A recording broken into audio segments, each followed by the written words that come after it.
Et le Var a été meurtri par les flammes à de nombreuses reprises dans son histoire et des dizaines de milliers d'hectares ont été brûlés. Retour sur les plus gros incendies qui ont touché ce département depuis les années 60 avec Aline Mettet et Simon Schneider. Des paysages dévastés, des massifs forestiers ravagés et noircis par les flammes. Le département du Var a malheureusement l'habitude de ces incendies à répétition.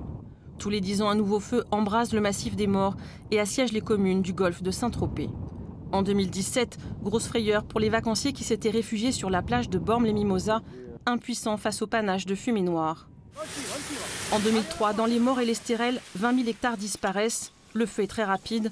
Une dizaine d'habitations sont détruites. Bilan 4 morts et 3 pompiers brûlés vifs. Le feu s'était propagé dans les mêmes zones que cette semaine. À quelques mètres du hameau de Valgilly, les pompiers sont au front. Leur objectif, défendre coûte que coûte les zones habitées.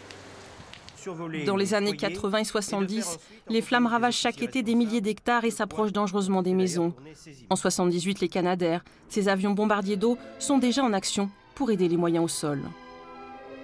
Mais dans les années 60, on ne peut compter que sur des moyens terrestres. Les hommes sont peu protégés, pas de casque, pas de vêtements qui résistent au feu. Déjà à l'époque, les casernes des autres régions viennent prêter main forte, comme ces camions des Landes équipés de chenillettes. Toute cette forêt, la forêt royale la plus belle de Provence, a été détruite par les flammes.